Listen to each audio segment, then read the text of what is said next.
welcome to another edition of The Big Q. Today we are talking about something that you or most of the people on Twitter and social media have asked us to talk about. We are talking about mental health, and that's why I'm joined by Kelly Johnson Gahaya, who's the founder of Lighthouse Counseling and Training Center, and also a certified professional counselor. Of course, I wouldn't know much about mental health, but this being a serious issue that we have talked about on social media and other avenues, it is important that we take this moment to talk about it.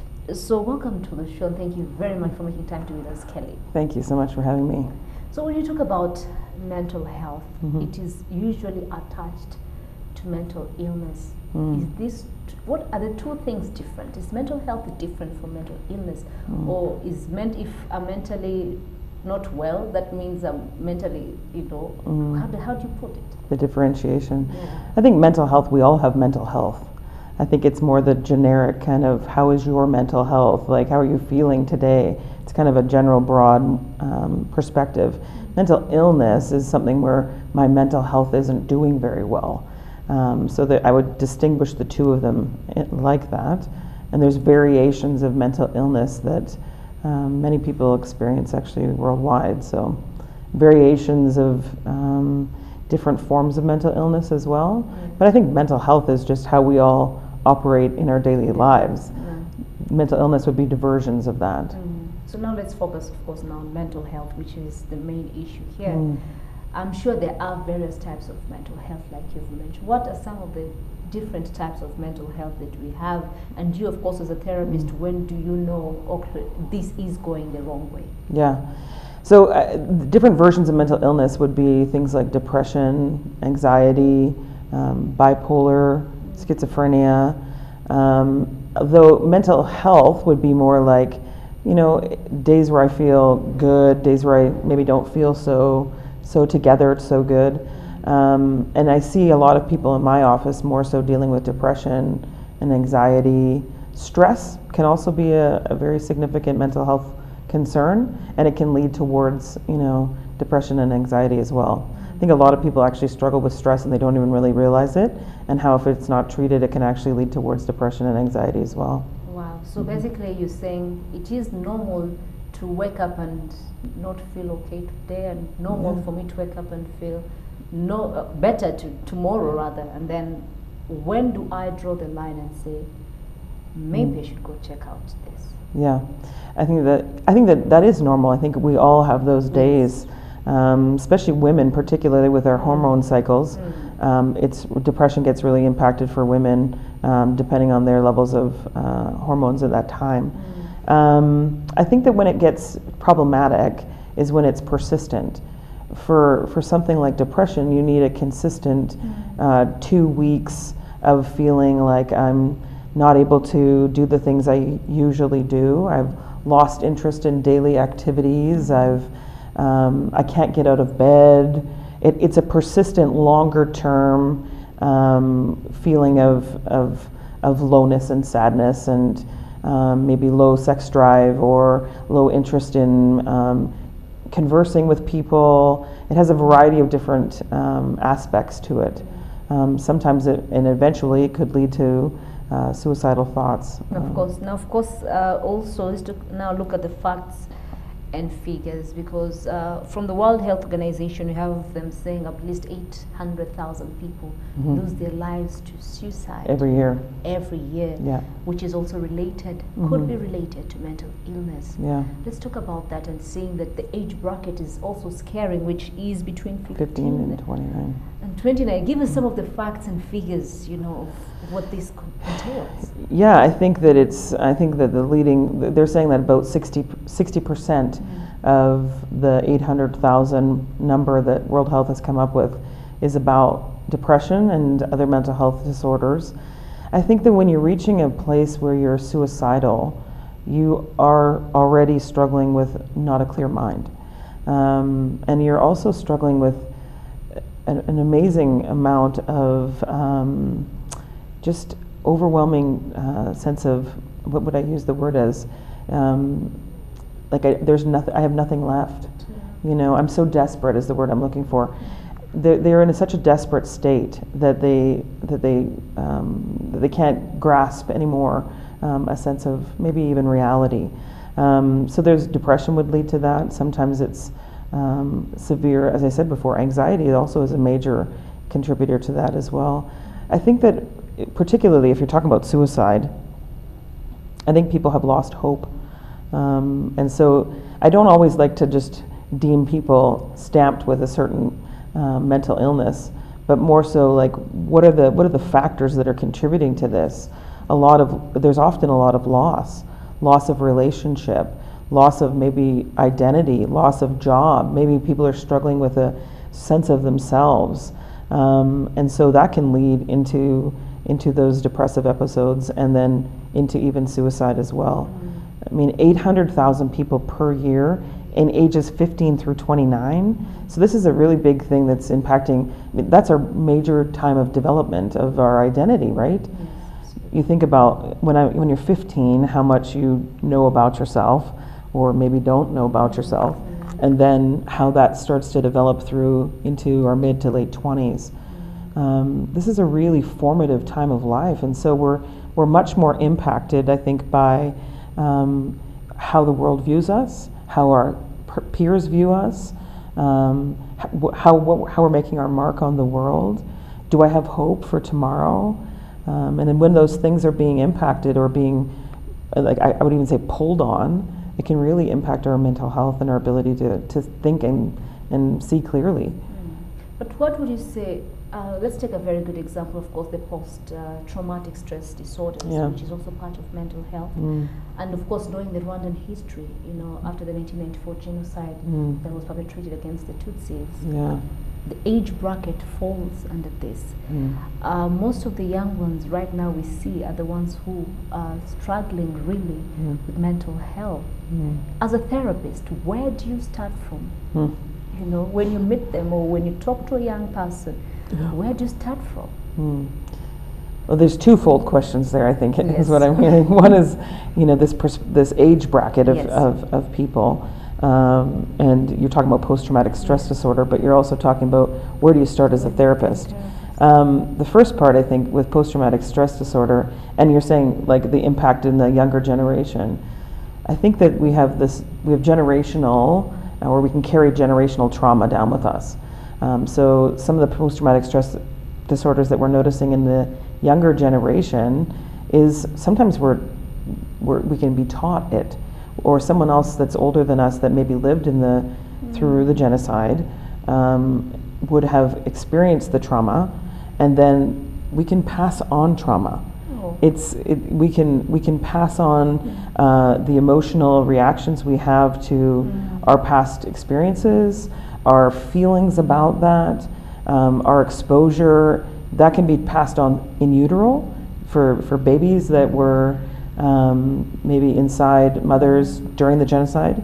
So children can grow up almost experiencing trauma right from birth. Wow. Yep.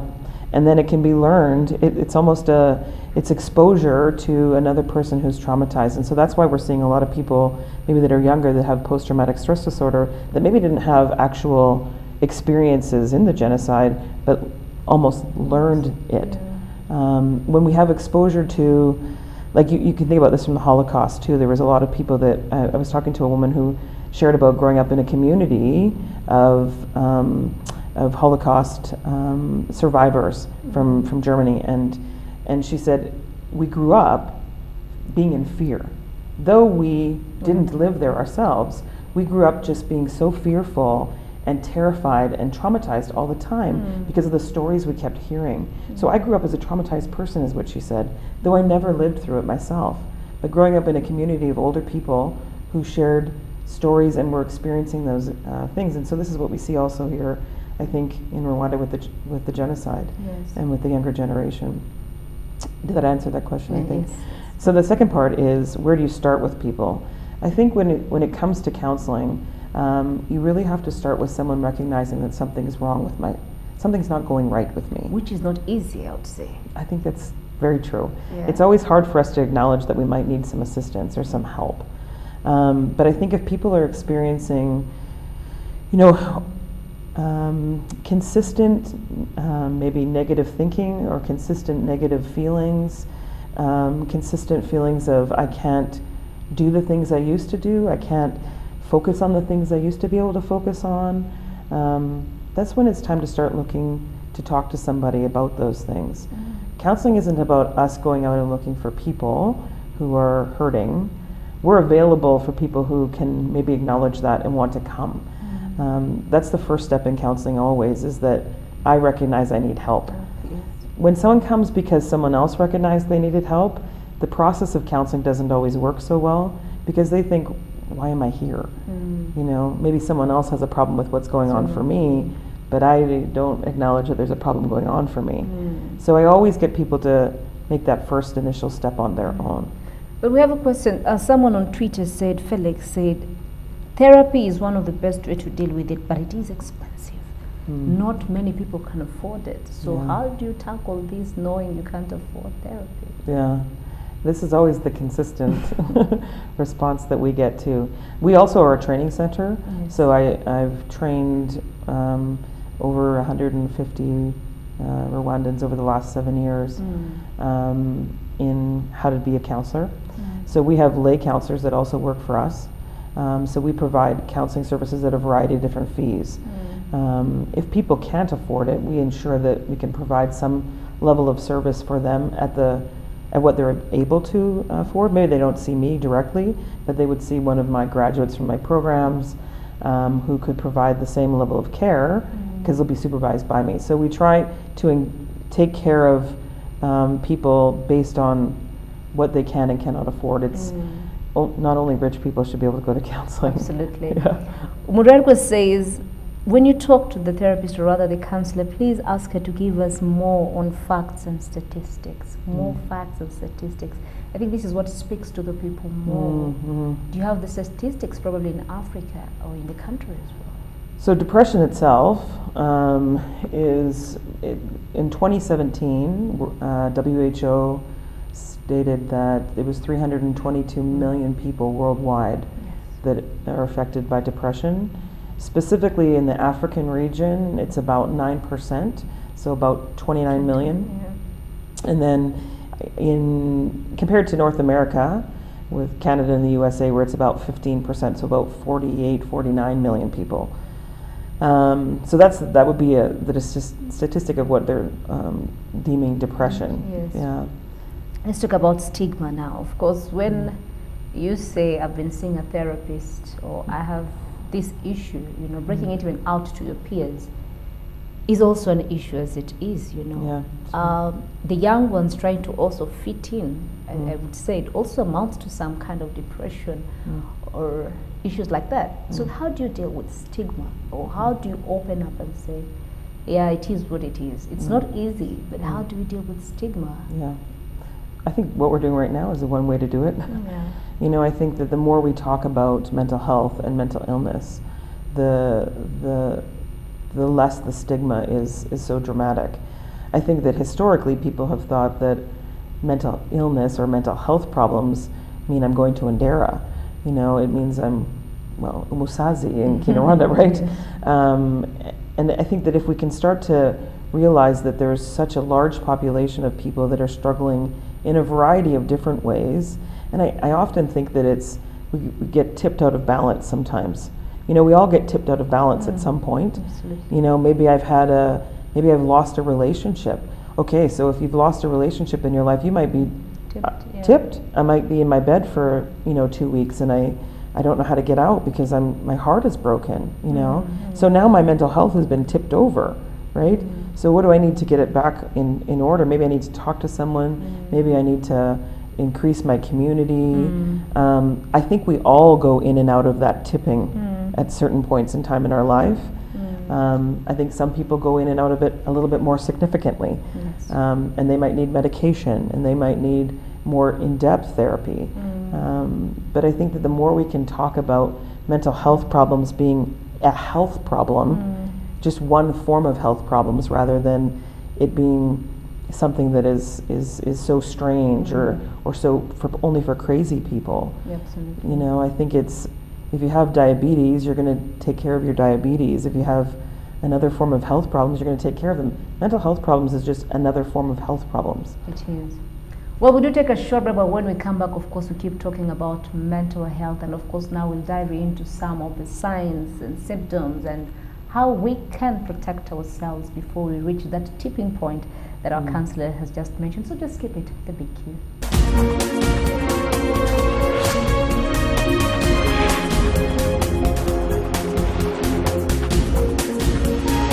So welcome back, and thank you very much for keeping it the big Q. We are still talking about mental health. We have a question here, Kelly, that says, among the leading factors I believe that causes mental health is drug abuse. Is drug abuse related to mental health? Can be. It's not one of the, wouldn't say it's the leading factor. However, there is statistics around alcoholism. Alcoholism can cause, some distortions in our thinking, for sure, right? I don't think clearly if I'm drunk, and if I'm excessively drunk and repetitiously experiencing, exposure to alcohol in mass levels, it's going to distort my thinking. Marijuana too, actually, there are statistics around marijuana-induced schizophrenia. Oh, really? So, yeah. So but that's not the leading cause of mental illness. But it's certainly, there are statistics around impacts of both alcohol and drugs on our mental health. We have a question here that asks, key barriers to increasing mental health services. Why don't we see this increasing in Africa as it should be? Because we are calling it a silent epidemic because of the cultural, of course, norms, because of curses as it is termed, What are the key barriers? Why do we still have barriers in this? I think first I would say education, and knowledge of services and what counseling is itself. I think that's a big barrier. I think in Rwanda particularly, I think it's trust.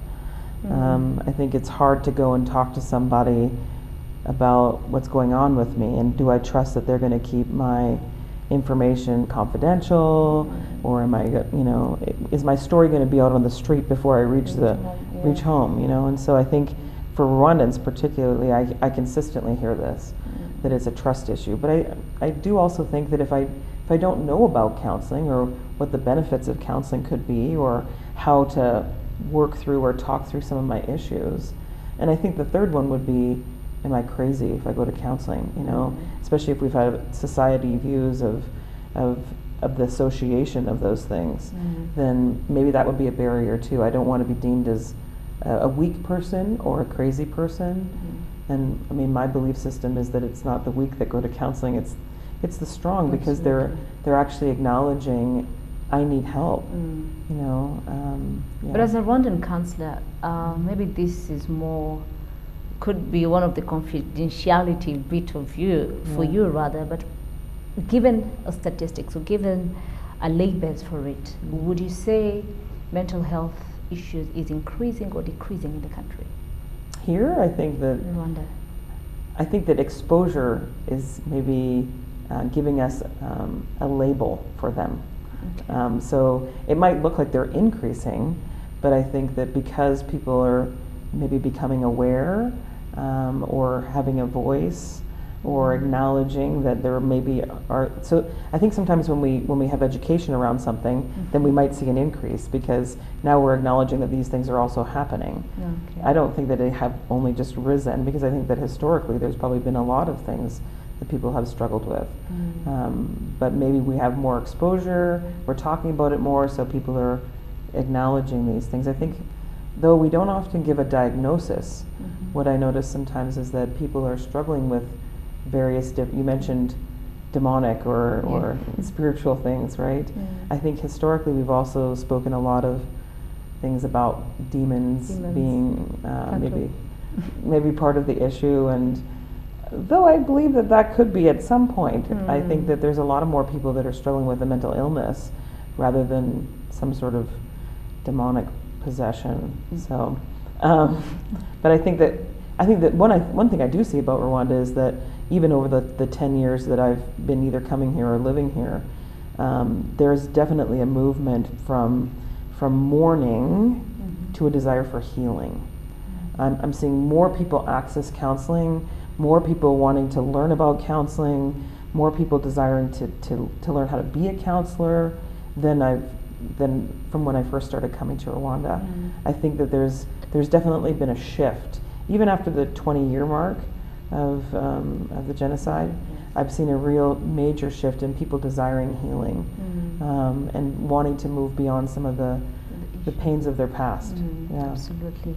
But before I let you go, and of course as we keep talking, to our viewers out there, they will say, maybe I have mood swings, maybe some people say, maybe it could be bipolar now, you know, stuff like that, because it is a busy day, it is a busy life, it is a stressful life that everyone has their own struggles. But what would you say are those signs, key signs, that if I have them as Fiona, I should say, Dr. Kelly, you know, I need your help. Yeah. When do I put the foot down as a person and say, actually, maybe I should actually talk to a therapist about this?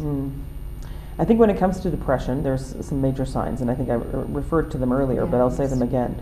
It's loss of interest in daily activities on a consistent 2-week basis. 2 week is... Yeah, that would be indication of depression. So it's not like yesterday I felt okay, today I feel better. Up and down kind of thing.